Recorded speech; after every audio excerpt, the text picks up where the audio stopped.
Hello everyone, कैसे हो आप सभी। उम्मीद है सभी अच्छे होंगे और पढ़ाई भी चली रही होगी सबकी। सबसे पहले तो सॉरी, इतने दिनों से वीडियो नहीं आ पाई, उसके पीछे कुछ कारण है, लाइव नहीं आ पा रही है, इसलिए अब मैंने रिकॉर्डेड का सोच लिया है कि रोज 12 बजे दिन में आप लोगों के लिए वीडियो अपलोड कर दिया करेंगे। ठीक है, तो हमने कहाँ पर रोका था, इसके पहले हमने कंप्लीट कर चुके थे और हमें करना था बहादुर शाह का आक्रमण। पिछली पीडीएफ मैंने सेंड कर दी थी आपको ग्रुप में, और अब ये नेक्स्ट है तो ये भी सेंड कर दी जाएगी, है ना।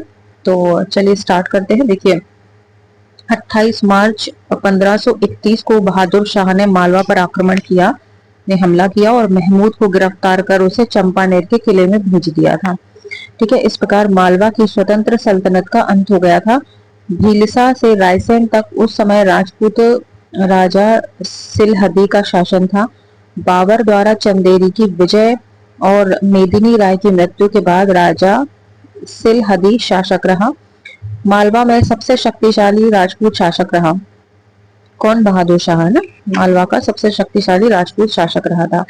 गुजरात के बहादुर शाह ने जनवरी 1532 में रायसेन के किले पर आक्रमण किया था। ठीक है, अब ये गुजरात का बहादुर शाह है, ये वाला मालवा वाला नहीं है। ठीक है, तो गुजरात के बहादुर शाह ने जनवरी 1532 में रायसेन के किले पर आक्रमण किया। राजा सिलहदी ने ताज खान और सैनिकों के बहुत बड़े समूह के साथ गुजरात की सेना के साथ युद्ध किया और वीर गति प्राप्त की। ठीक है, राजा सिलहदी थे, उन्होंने ताज खान और सैनिकों के साथ बहुत बड़े समूह के साथ गुजरात की सेना के साथ युद्ध किया और वीर गति प्राप्त की। फिर 1532 में रायसेन पर गुजरात ने अधिकार कर लिया था। ठीक है, गुजरात पर किसका अधिकार हो गया था?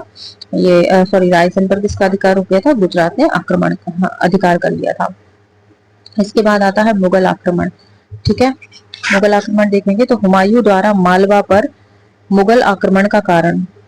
ठीक है, हुमायूं ने किस कारण से मालवा पर आक्रमण किया वो देखते हैं। गुजरात के सुल्तान बहादुर शाह की बढ़ती शक्ति, इस वजह से उसने आक्रमण किया। दूसरा, बहादुर शाह द्वारा विद्रोही मुगल सरदार मोहम्मद जमान मिर्जा को आश्रय देना। ठीक है, मतलब बहादुर शाह थे, इन्होंने विद्रोही मुगल सरदार मोहम्मद जमान मिर्जा को आश्रय दिया था, इस वजह से और हुमायूं ने मालवा पर आक्रमण किया था। बहादुर शाह द्वारा हुमायूं को एक प्रस्ताव भेजा गया। ठीक है, बहादुर शाह ने हुमायूं को एक प्रस्ताव भेजा गया तथा उसमें कहा गया कि वह मालवा को उसे सौंप देगा और बदले में उसे गुजरात का प्रशासन करने देगा। ठीक है, बहादुर शाह ने हुमायूं को प्रस्ताव भेजा और कहा कि वह मालवा को सौंप देगा, मतलब मालवा किसको दे देगा? वो हुमायूं को दे देगा और बदले में उसे गुजरात का प्रशासन करने देगा। मतलब अदला बदली एक तरह से कर लो कि तुम मालवा ले लो, मुझे गुजरात दे दो। ठीक है, हुमायूं ने 1535 में मालवा पर कब्जा किया तथा चंपानेर पर हमला करते हुए बहादुर शाह को हराया और अपने भाई अस्करी के पास फिर से गुजरात लौट आया। ठीक है, पहले तो उसने कब्जा कर लिया मालवा पर और चंपानेर पर हमला करते हुए बहादुर शाह को हरा भी दिया और भाई को अपने क्या दे दिया? भाई के पास गुजरात लौट गया। फिर आता है शेर शाह की रायसेन विजय 1543। मार्च 1543 में शेरशाह सूरी ने रायसेन पर आक्रमण कर उसे घेर लिया। 22 मई 1645 ईस्वी को कालेंजर किले में शेरशाह की मृत्यु हो गई। ठीक है, 22 मई 1645 को क्या हुआ? कालेंजर किले में शेरशाह की मृत्यु हो गई। 1561 में अकबर ने आदम खां के नेतृत्व में मालवा पर विजय प्राप्त करने के लिए एक सेना भेजी है। वही वाले आदम खां है, वो महामंगा के पुत्र। ठीक है, देखा होगा आप लोगों ने जोधा अकबर में। तो 1561 में अकबर ने आदम खां के नेतृत्व में मालवा पर विजय प्राप्त करने के लिए सेना भेजी।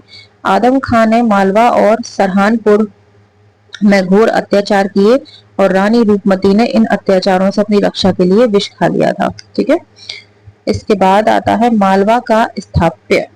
मालवा का क्या? स्थाप्य। धार किला, इसे मोहम्मद तुगलक ने 1325 ईस्वी से 1340 ईस्वी के बीच में बनवाया था। होशंग शाह द्वारा बनवाए गए ऐतिहासिक स्थल। होशंग शाह ने कौन कौन से ऐतिहासिक स्थल बनवाए? तो कमाल मूला मस्जिद, कमाल मूला मस्जिद, इसके बाद लाट मस्जिद जो धार में है, फिर दिलावर की मस्जिद और फिर मलिक मुगिस की मस्जिद जो मांडू में है, और शादियाबाद जो कि मांडू में है। इतनी चीजों की क्या हुआ? होशंग शाह ने बनवाए थे ऐतिहासिक स्थल। अब देखेंगे अपन जामा मस्जिद। यह मांडू की सबसे अच्छी इमारत है। इसका निर्माण होशंग शाह के समय शुरू हुआ था, जिसे महमूद खिलजी ने पूरा किया था। मतलब महमूद खिलजी ने पूरा किया था, लेकिन शुरू कब हुआ था? होशंग शाह के समय में। ठीक है। फिर आता है होशंग शाह का मकबरा। यह मांडू की दूसरी सबसे प्रसिद्ध इमारत है, जिसे मोहम्मद खिलजी प्रथम ने बनवाया था।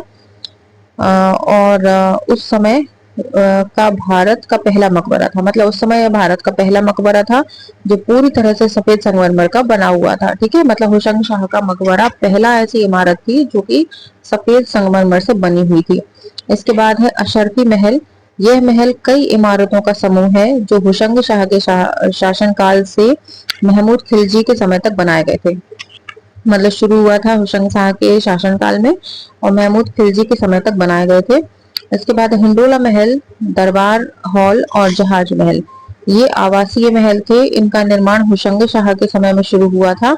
यह महमूद खिलजी के समय में बनकर तैयार हुए थे। ठीक है।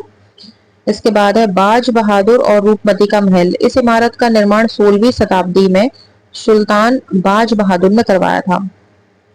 अन्य इमारत देख लेते हैं। नीलकंठ महल, चिश्ती खान का महल और गदा शाह का महल प्रमुख हैं। ठीक है। तो ये सब सारे मालवा के स्थाप्य हैं, मालवा में रहे हैं।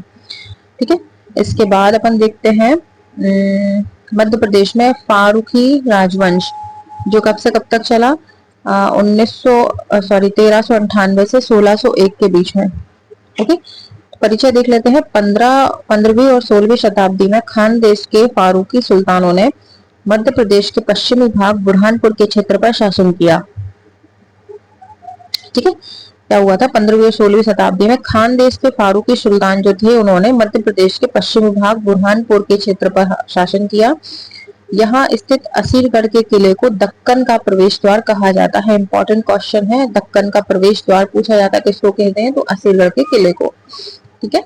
और जिब्राल्टर हो गया, जिब्राल्टर किसको कहा जाता है? ग्वालियर के किले को। तो इस टाइप के क्वेश्चन पूछते हैं। ठीक है। खानदेश की राजधानी क्या थी? बुरहानपुर बनी थी। आईने अकबरी के अनुसार 1601 में खानदेश में 32 परगने थे। ठीक है।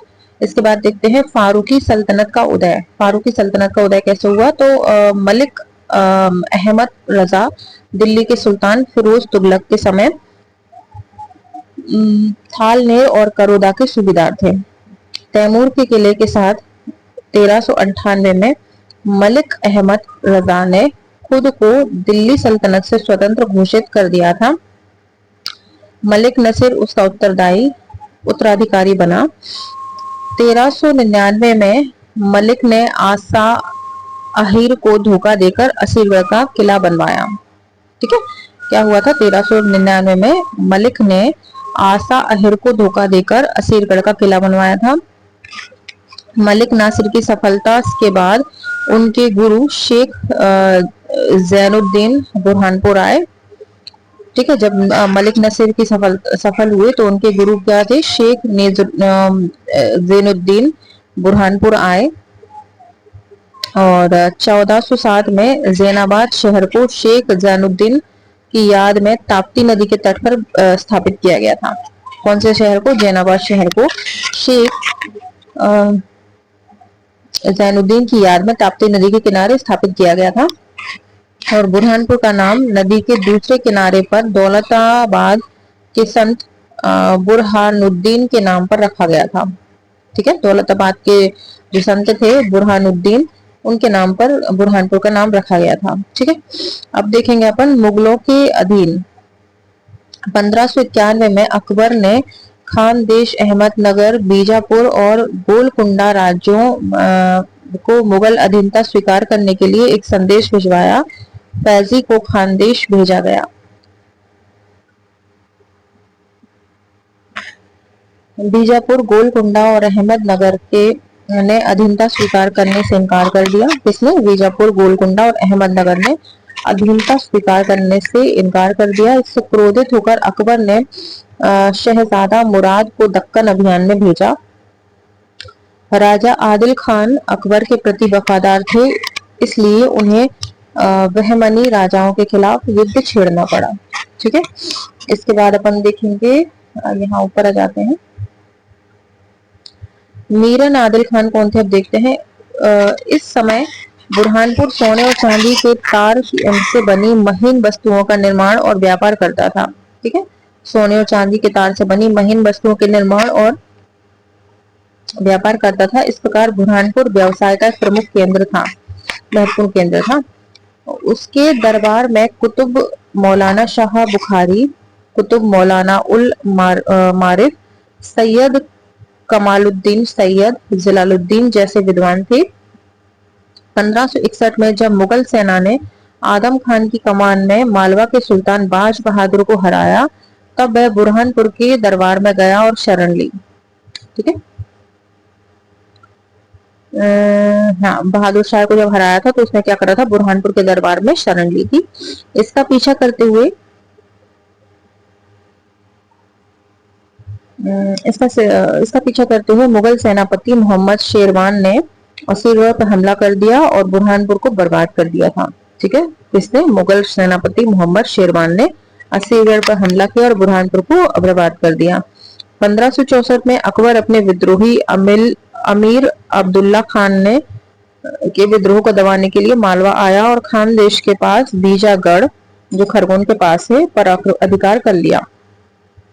अब देखते हैं अकबर का अधिकार कब हुआ। तो फरवरी 1600 में अकबर ने एक शक्तिशाली सेना के साथ असीरगढ़ पर हमला किया। असीरगढ़ की घेराबंदी महीनों तक चली, जिसमें मुगल बादशाह अकबर खुद बुरहानपुर में रहा करते थे। फरवरी 1601 में अकबर ने असीरगढ़ के किले पर अधिकार कर लिया था। अब अकबर के बाद आता है जहांगीर का काल, जिसे जहांगीर है ना, जहांगीर को अपन वो उस नाम से भी जानते थे ना, सलीम नाम से इनके बेटे थे। तो 1601 में जहांगीर ने अपने पुत्र शहजादा परवेज को खानदेश के शासक के रूप में बुरहानपुर भेजा। इंग्लैंड के राजा जेम्स प्रथम के राजदूत सर थॉमस से बुरहानपुर होते हुए आगरा आए। 1630 ईस्वी से 1632 ईस्वी तक शाहजहां बुरहानपुर में रहा और बीजापुर, अहमदनगर और गोलाकुंडा के खिलाफ सैन्य गतिविधियों का संचालन किया। ठीक है, शाहजहां की प्यारी पत्नी मुमताज महल बेगम की मृत्यु 1631 में बुरहानपुर में हुई थी। ठीक, बुरहानपुर में मृत्यु हुई थी मुमताज की। ठीक है, और मुमताज महल बेगम को ताप्ती नदी के दूसरे किनारे पर दफनाया गया था और 6 महीने बाद अवशेषों को आगरा में ले जाया गया और ताजमहल को में फिर से दफनाया गया। ठीक है, मतलब पहले उनको बुरहानपुर में दफना दिया गया था, फिर बाद में 6 महीने बाद उनको सूझा कि ताजमहल बनाया जाए, तो उनकी कब्र को खोदकर दोबारा उनके अवशेषों को निकाला और फिर वहां पर आगरा के ताजमहल के नीचे उसको करा गया। अब प्रमुख स्थापत्य देखते हैं इनके। बीबी की मस्जिद बुरहानपुर, जामा मस्जिद बुरहानपुर, हजरत शाह भिखारी दरगाह बुरहानपुर और फारूकी ईदगाह बुरहानपुर और शाही किताया किला होगा शायद बुरहानपुर, ये भी है दोनों ही। ठीक है, ये अपनी कौन सी यूनिट खत्म, 3rd यूनिट खत्म, फिनिश हुई। और अब देखते हैं अपनी 4th यूनिट। ठीक है, तो यूनिट 4 में है मध्य प्रदेश की रियासतें। तो इसके तहत आती है पहली गोंडवाना रियासत। तो परिचय देखेंगे। नाम गड़ा, गढ़, कटंगा या गढ़ मंडल। ठीक है, और इसके बाद संस्थापक कौन है, यादव राय, जो कि 1328 से 1440 ईस्वी के मध्य स्थित अंधकार युग में की थी। वंश गौंड या क्या नाम है, पुलत्स्य या रावण वंशी। ठीक है, ये पूछ सकते हैं वंश वगैरह, गोंडवाना वंश के वंश क्या है, ये सारी चीजें। इसके बाद आरंभिक शासक देखते हैं। तो यादव राय थे आरंभिक शासक, जो कि अर्जुन दास है ना, और 1500 से लेकर 1513 तक। इसके बाद गौरक्ष दास, जो कि खिरजी कहलाए, और सुखन दास, जो कि शंकर शाह अंतिम रहे। ठीक है, अब इसके बाद देखते हैं यादव राय के बारे में जानकारी देखते हैं हम। तो देखिए, गौड़ वंश का संस्थापक यादव राय था, जिसका जन्म गोदावरी नदी के तट पर स्थित सेहल गांव से हुआ था। ठीक है, गौड़ वंश का संस्थापक कौन था, यादव राय था, जिसका जन्म गोदावरी नदी के तट पर स्थित सेहल गांव में हुआ था। इसके पिता का नाम जोध सिंह पटेल था। ठीक है। और प्रारंभिक जीवन में यादव ने लाजी जो बालाघाट है के हेहई वंशी शासक के यहाँ नौकरी प्रारंभ की। तत्पश्चात मां नर्मदा वंशी शासक के यहाँ नौकरी प्रारंभ, सॉरी वही डबल कर दिया मैंने। तत्पश्चात मां नर्मदा की प्रेरणा से दमोह के शासक की पुत्री रत्नावती से विवाह कर कालांतर में गणा वंश की स्थापना की। ठीक है। दमोह के शासक के पुत्री रत्नावती से विवाह किया और गणा वंश की स्थापना की। अकबरनामा के अनुसार यादव राय का उत्तराधिकारी खरजीत हुआ था। इसके बाद क्रमशः गौरक्षक दास, सुखदास, अर्जुन दास, संग्राम सिंह उत्तराधिकारी हुए थे। अब खरजी देख लेते हैं, इनके पुत्र थे जो उत्तराधिकारी। तो इनका जो समय था वो था 1440 से 1460। तो अकबरनामा के अनुसार खरजी लगभग 1440 ईस्वी में शासक बना, जो कि अपनी योग्यता व चालाकी से प्रदेश के अन्य शासकों से पेशकश वसूल किया करता था। इस प्रकार उसने एक संगठित सेना एकत्रित कर गढ़ राज्य के उत्कर्ष में योगदान दिया। खरजी ने लगभग 1460 ईस्वी तक शासन किया। तत्पश्चात को गौरक्षक गद्दी पर बैठा। अब देखते हैं गौरक्षक दास जो 1460 से 1480 के बीच में रहे। इसी के समय में 1467 ईस्वी में मालवा के सुल्तान महमूद शाह के सैन्य अधिकारी ने किला अमरेल के बागी शासक राय चीता को पराजित किया। इस घटना का उल्लेख शिहाब हकीम ने अपनी पुस्तक मासिरे महमूद शाही में किया। सुखनदास या संगिनदास जो कि 1480 से 1500 के बीच में है, तो इसने सर्वप्रथम सैन्य शक्ति को बढ़ाते हुए 500 घुड़सवार तथा 60,000 की पैदल सेना का गठन किया। ठीक है। किसने? सुखनदास या संगिनदास ने सैन्य शक्ति को बढ़ाया इसने और 500 घुड़सवार तथा 60,000 की पैदल सेना का गठन किया। विभिन्न जाति समुदाय के संगठन से राज्य को स्थापित कर सुदृढ़ बनाया। वहीं पड़ोसी राज्यों से भी अच्छे संबंध स्थापित किए। लगभग 1500 ईस्वी में संगीन दास का शासन समाप्त हुआ तथा इसका उत्तराधिकारी अर्जुन राज गद्दी पर बैठा। अब अर्जुन दास को देखते हैं तो 1500 से 1510 के लगभग इसका टाइम था। लगभग 1500 ईस्वी के आसपास अर्जुन दास गद्दी पर बैठा। अकबरनामा के अनुसार राज्यारोहण के समय उसकी आयु 40 वर्ष थी। राज्यारोहण के समय उसकी आयु कितनी थी? 40 वर्ष थी। राज्यारोहण के बाद उसे अपने पुत्र आम्हण दास के विद्रोह का सामना करना पड़ा, जिसका उल्लेख ठर्रका दमोह के 2 सती लेखों में है। अर्जुन दास के समय में गुरु नानक देव जी देशाटन करते हुए गड़ा राज्य में आए, जिसका उल्लेख सिख धर्म और ग्रंथ सूरज प्रकाश में है। वह इस यात्रा के दौरान अमरकंटक, गड़ा, उज्जैन, होशंगाबाद, नरसिंहपुर, बालाघाट के गुजरे, इसलिए आज भी इन स्थानों पर गुरुद्वारे के अवशेष हैं। ठीक है। और इसके बाद है आम्हण दास संग्राम शाह, जिसे या संग्राम सिंह भी कहते हैं, जो 1510 से 1543 के मध्य रहा। तो ठर्रका दमोह के 2 सती लेखों के अनुसार आम्हण दास लगभग 1510 से 1513 ईस्वी के मध्य सिंहासन पर बैठा था। सिंहासन पूर्ण होने के उपरांत अमरदास ने महाराज श्री राजा अमरदास देव की पदवी हासिल की थी। उपाधि की बात करें तो अबुल फजल के अनुसार रायसेन विजय में गुजराती सुल्तान बहादुर शाह की सहायता के कारण इसे संग्राम शाह की उपाधि दी गई। ठीक है। क्या किया था इन्होंने? अबुल फजल के अनुसार रायसेन विजय में गुजराती सुल्तान बहादुर शाह की सहायता के कारण इसने सहायता की थी, इसको संग्राम शाह की उपाधि दी गई थी। सत्ता पिता अर्जुन देव के खिलाफ विद्रोह करते हुए रीवा के बघेली नरेश वीर सिंह की सहायता से अपने पिता और भाई की हत्या कर 1513 में सिंहासन पर बैठा था। बड़ा निर्मम था। ठीक है। बघेली नरेश वीर सिंह ने इनकी सहायता की थी। इन्हें अपने पिता और भाई का हत्या करके सिंहासन पर बैठे थे। इसके बाद अगर राज्य विस्तार देखें तो पूर्व में रायसेन तक था, पश्चिम में रतनपुर तक, उत्तर में पन्ना तक, और दक्षिण में दक्षिण तक। निर्माण की बात करें तो चौरागढ़ दुर्ग, नरसिंहपुर, संग्रामपुर ग्राम जो कि दमोह में है, और संग्राम सागर जो कि तालाब है। और सिक्के की बात करें तो गोलाकार, वर्गाकार, वर्तुलाकार, सोने और चांदी के सिक्के चलाए। इनमें कुछ पुलत्स्य वंशी होने का भान होता है।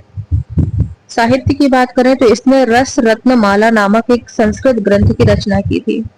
ठीक है, इसने ये अमर्त्य सॉरी।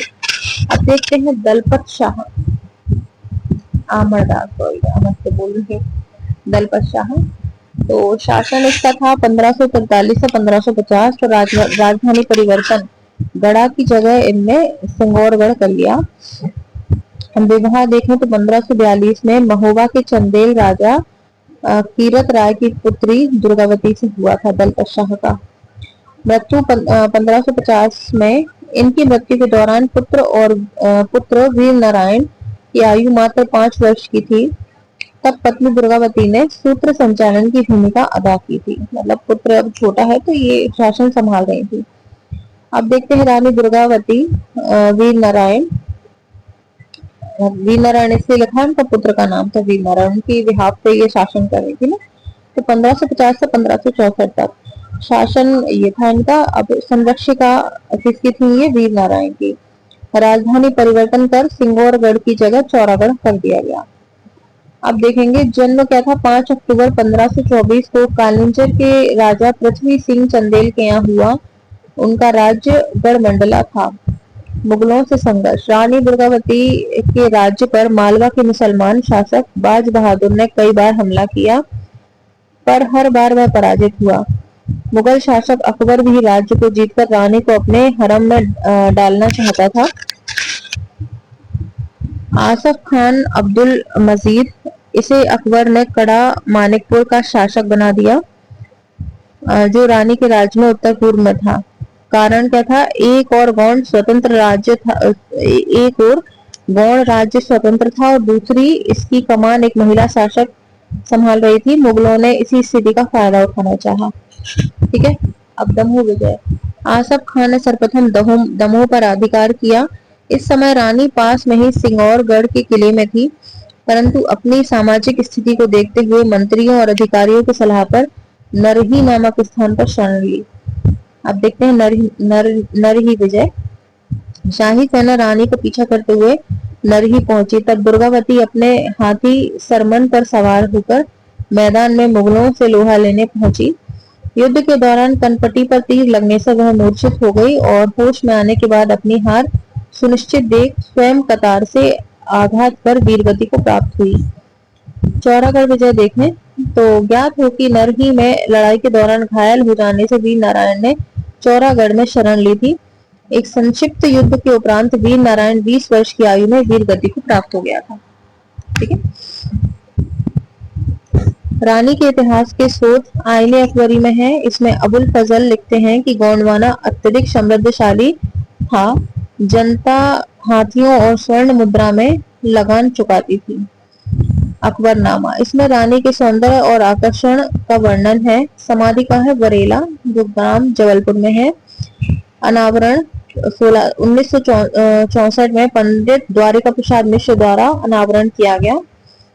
ठीक है, और तुलना जॉन ऑफ आर्क ने इसकी तुलना रानी लक्ष्मीबाई से की थी। ठीक है, तो ये रानी दुर्गावती के बारे में बात थी सारी। अब अपन देखते हैं चंद्रशाह। तो चंद्रशाह है 1565 से 1576 ईस्वी तक तो शासन यही था इसका। आसफ खां की वापसी के बाद दलपति शाह के भाई चंद्र शाह को गढ़ा राज्य का शासक मान लिया गया और इस मान्यता के बदले में उसने बादशाह को 10 गढ़ सौंपे। ठीक है, 10 गढ़ उसने सौंपे और अपना शासक मतलब करा उसने। ये गढ़ थे रायसेन, कारूबाग, पुरवाई, भोपाल, भोरासो, गढ़ गुनौर, वारीगढ़, चौकीगढ़, राहतगढ़ और मकड़ाई। ये सारे गढ़ इन्होंने सौंपे बादशाह को। चंद्रशाह लगभग 1576 ईस्वी तक सत्ता रूढ़ रहा। चंद्र शाह की मृत्यु स्वाभाविक रूप से नहीं हुई थी। मदन महल में उसकी और उसके बड़े पुत्र की हत्या करके उसका छोटा पुत्र मधुकर शाह सिंहासन नासिक हुआ। ठीक है, मदन महल में उसकी और उसके बड़े पुत्र की हत्या करके उसका छोटा पुत्र बन गया था। ये मतलब बड़ा चलता था पहले, मतलब पिता भाई माता कुछ मायने रखते थे सिंहासन के आगे। अब देखते हैं मधुकर शाह जो कि अब शासक बन गया था हत्या करके, जो 1576 से 1595 तक रहा। सत्तारूढ़ इसने अपने भाई और पिता की हत्या कर मदन महल में अपना राज्याभिषेक कराया। मृत्यु कब हुई थी? 1595 में। इसके बाद पुत्र प्रेम शाह ने सत्ता संभाली। अब प्रेम शाह को देखते हैं। तो 1586 में सत्तारूढ़ हुआ। जहांगीर के समय का मनसबदार था। इसका पुत्र हृदय शाह अच्छा संगीतज्ञ था, जिसको मुगल दरबार भेजा गया। राजा बल्लभ संप्रदाय के संत चतुर्भुज दास का आगमन इसके साम्राज्य में हुआ। जुझारू सिंह बुंदेला ने 1636 में गढ़ा राज्य पर आक्रमण किया, प्रेम शाह की हत्या की तथा स्त्रियों का जोहर हुआ। इसने चौरागढ़ की संपत्ति को लूटा, प्रेम शाह ने। ठीक है, अब अपन आ जाते हैं हृदय शाह की ओर। देखो, जुझारू सिंह को सबक सिखाने के लिए शाहजहां ने औरंगजेब को भेजा था और जुझारू सिंह जंगल भाग गया, जहां गौड़ राजाओं ने उसकी हत्या कर दी थी। अब देखते हैं हृदय शाह। तो जुझारू सिंह का अंत 1635 ईस्वी में हुआ था और चौरागढ़ पर मुगल आधिपत्य पुनः स्थापित हो गया था। उस समय हृदय शाह के संबंध मुगल दरबार से अच्छे थे। यह अनुमान लगाया जा सकता है कि हृदय शाह को प्रेम शाह का उत्तराधिकारी मान लिया गया। 1651 ईस्वी में जुझारू सिंह के भाई पहाड़ सिंह बुंदेला को चौरागढ़ की जागीरें प्रदान की गई और हृदय शाह के शासनकाल में ही पहाड़ सिंह बुंदेला ने विद्रोह किया था। अच्छा, इसके बाद है हृदय शाह ने चौरागढ़ के पास में रामगढ़ बसाया। हृदय शाह के दो पुत्र थे, छत्र शाह और हरि सिंह। हृदय शाह के समय संस्कृत व्याकरण के एक मूर्धन्य विद्वान बट्टूजी दीक्षित का उल्लेख मिलता है, जिन्होंने व्याकरण की 4 पुस्तकें और गुह्य सूत्र पर अनेक ग्रंथ लिखे। ठीक है, इसके बाद है नरेंद्र शाह। कौन था? तो यह छत्रसाल का पुत्र था, जिसका हरि सिंह के पुत्र पहाड़ सिंह से सत्ता संग्रह देखा गया। पहाड़ सिंह का विद्रोह। इसने मुगल सेनापति दिलेर खां के सहयोग से नरेंद्र शाह पर आक्रमण किया। पहले चरण में हार के बाद दूसरे में नरेंद्र शाह ने पहाड़ सिंह को मार गिराया। राजधानी परिवर्तन विरोध के बाद रामनगर से मंडला हो गया। अब आते हैं महाराज शाह। बहुत लंबी है, इसमें काफी कुछ। ठीक है, पढ़ते चलो अभी तो। हाँ, तो महाराज शाह सत्तारूढ़ 1731 में पिता नरेंद्र शाह की मृत्यु के बाद मराठा आक्रमण कब हुआ था? 1741 ईस्वी में। परिणाम क्या था? बाजीराव पेशवा की सेना के गढ़ा राज्य पर आक्रमण के बाद यहाँ के शासक मराठों की कृपा पर निर्भर हो गए। मृत्यु कब हुई थी? 1741 में मराठा आक्रमण के बाद। अब आते हैं शिवराज शाह। तो सत्तारूढ़ 1741 में पिता महाराज शाह के बाद मराठों से संघर्ष, अक्टूबर 1742 ईस्वी। परिणाम क्या हुआ? पेशवा की सेना ने मंडला के दुर्ग को घेर लिया और फतह प्राप्त की। संधि की बात करें तो इसके तहत शिवराज शाह पर 4 लाख युद्ध क्षतिपूर्ति एवं 1 लाख वार्षिक चौथ पर आरोपित की गई। पत्नी कौन थी? विलास कुमारी। मृत्यु 1749 ईस्वी में। कोई वैध संतान ना होने से दुर्जन शाह गद्दी पर बैठा। ठीक है, इनके बाद कौन बैठे थे? दुर्जन शाह। अब देखते हैं निमाज शाह। सत्तारूढ़ सितंबर 1749 को विलास कुमारी के सहयोग से रामकालीन कवि लक्ष्मी प्रसाद दीक्षित, इन्होंने गजेंद्र मोक्ष नामक काव्य संस्कृत में लिखा था। अभी थोड़े ऊपर देखते हैं अपन। पुत्र कौन थे? सुमेर शाह, और मृत्यु हुई थी इनकी 1776 में। तो सुमेर शाह को देखते हैं। 1780 में राजा बना और 2 साल तक शासन किया। इसने बिलास कुमारी जो कि शिवराज शाह की पत्नी थी एवं निसंतान थी, संपत्ति के लालच में आकर हत्या कर दी। इनकी पत्नी की बेचारी की बिलास कुमारी की हत्या कर दी। और मानगढ़ में बिनसाजी से युद्ध किया। मोराजी को मंडला में नियुक्त किया। इसके बाद आते हैं नरहरि शाह, सत्तारूढ़। यह सुमेर शाह को अपदस्थ कर पुनः सत्ताहीन हुआ। बिसाजी से विद्रोह। यह सुमेर शाह की भांति कठपुतली मात्र नहीं बनना चाहता था और 1782 ईस्वी में विद्रोह में इसने बिसाजी को मार गिराया। मृत्यु कब हुई थी? 1789 ईस्वी में खुरई किले के बंदी गृह में। इसके बाद आते शंकर शाह। तो कौन थे? यह सुमेर शाह के पुत्र थे। 1857 की क्रांति अपने पुत्र रघुनाथ शाह के साथ भाग लिया। अंग्रेजों ने शंकर शाह और उसके पुत्र के विरोध विद्रोहात्मक कार्यवाही का आरोप लगाकर जबलपुर में तोप से उड़ा दिया। ठीक है, अब देखते हैं गोंडवाना रियासत का राजनीतिक परिदृश्य। शासनकाल क्या था? शासनकाल था 15वीं सदी के प्रारंभ में स्थापित। गढ़ा राज्य ने लगभग 1300 साल तक शासन किया। राजधानी परिवर्तन क्या थी? प्रारंभ में गढ़ा, दलपति शाह द्वारा सिंगारेगढ़, दुर्गावती द्वारा चौरागढ़, हृदय शाह द्वारा रामगढ़ और नरेंद्र शाह द्वारा मंडला स्थानांतरित। केंद्रीय प्रशासन की बात करें तो इसके तहत विभिन्न पदाधिकारियों जैसे फौजदारी, दीवा व राजपुरोहित का उल्लेख मिलता है। अन्य पदाधिकारी भंडारिक, धर्मशास्त्री, न्यायशास्त्री। सेना क्या? हस्ती सेना विशेष उल्लेखनीय, जबकि अश्व सेना और पैदल सेना भी थी। प्रशासनिक इकाइयां देखें तो गण राज्य में परगना प्रशासन की सबसे छोटी इकाई थी जिसके तहत कुछ गांव आते थे। ठीक है,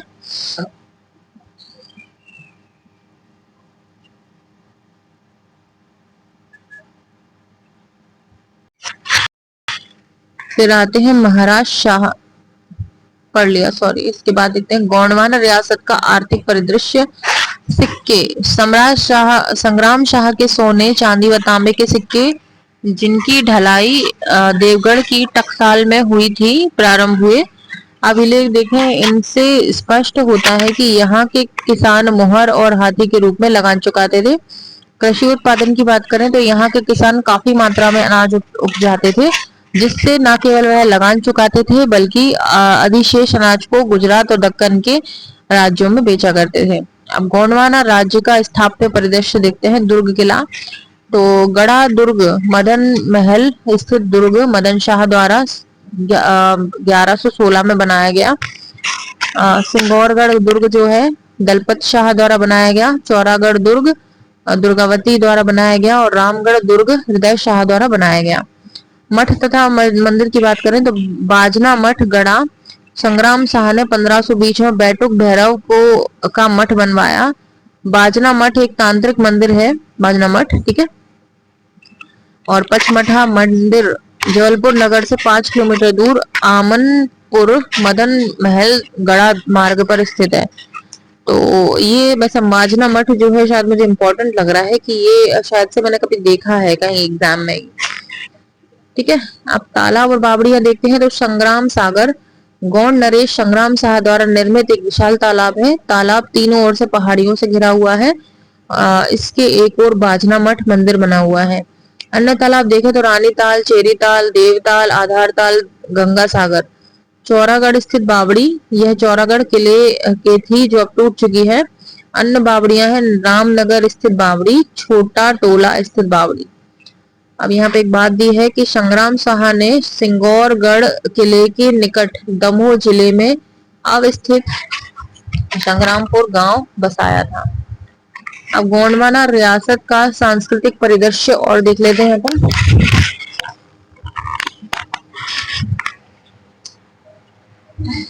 देखिए, संग्राम साहा ने संस्कृत काव्य ग्रंथ रस रत्न माला की रचना की थी। संग्राम साहा ने हिंदू दर्शन, विद्या और मिथिला से संस्कृत के विद्वान आमंत्रित किए। इनमें दामोदर ठाकुर का नाम प्रमुख है। हृदय शाह एक कुशल गायक, कला का आश्रयदाता तथा समाज सेवा संपन्न शासक था। ठीक है, हृदय शाह। हृदय शाह के दरबार में कमला दत्त ठाकुर, विष्णु दीक्षित, बैद्यनाथ दीक्षित जैसे प्रतिष्ठित विद्वान उसके दरबार में निवास करते थे। ठीक है, और हृदय शाह ने स्वयं संगीत के 2 ग्रंथ हृदय कौतुक और हृदय प्रकाश लिखे हैं। गोंडकालीन रचनाएं और रचनाकार तो दुर्गावती प्रकाश, पद्मनाम भट्टाचार्य, सर्व संदेश वृत्तांत संग्रह, ये किसने लिखा है? महेश ठाकुर ने। और बाज सनेई संहिता जो कि भगवंत राय ने। इसके बाद रस मंजरी भानुदत्त मिश्रा और गणेश नृप वर्णनम रूपनाथ झा ने। ठीक है, तो ये तो अपना गोंडवाना हो गया। अब है अपना बुंदेलखंड रियासत। देखते हैं कितने पेज बचे हुए हैं। काफी है अभी तो।